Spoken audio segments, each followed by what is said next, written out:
Hey there everybody, this is Gregaman reporting in once again for a fifth and final combat overview. This time we'll be taking a look at Nero, who is one of the two returning playable characters from the original Devil May Cry 4.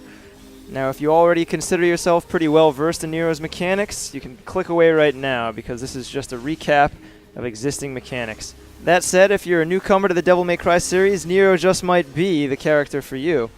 He's designed to be kind of an entry point character. As you can see, even visually, he's kind of reminiscent of Dante, but his mechanics are a little bit less to swallow all at once.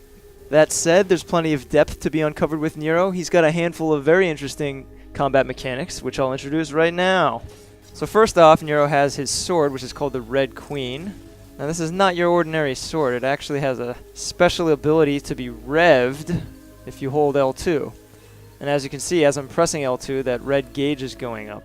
And this will power up the next attack that Nero unleashes, up to 3 levels. But as you can see, revving the sword is quite a slow action, and it actually slows down his walking speed as well, so it's not particularly practical for when you're in battle. So instead, you can use an ability called X-Act, and its upgraded version Max-Act, to rev the sword instantaneously. And you do that by attacking and then pressing L2 with the right timing during the attack. You get an instant rev.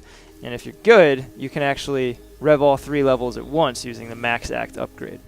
Now once you have a charged blade, that will power up the next attack, but if you keep revving during attacks, you can keep your blade charged all the time, but it takes really good timing.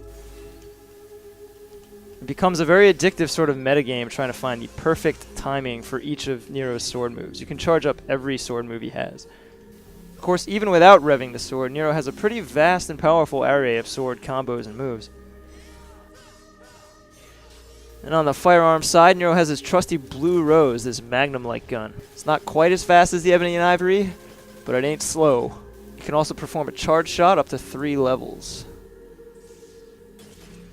And finally, that brings us to the Devil Bringer. This is sort of Nero's signature characteristic. He has an enchanted demonic hand, which he can use to pull enemies in, throw them, pull himself to other locations, or just hold an enemy up in the air for maximum humiliation.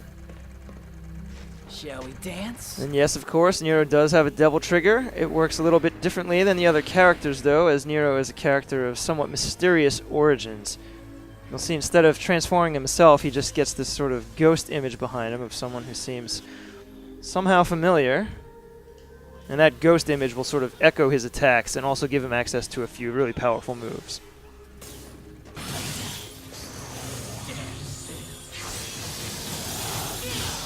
And those are the basics. Let's go ahead and check them out in action. I also recommend you do a quick YouTube search for Nero combo videos because there are already people out there who can work wonders with this guy. Look forward to Devil May Cry 4 Special Edition when it releases on Xbox One, PlayStation 4, and PC on June 23rd. Thanks for watching.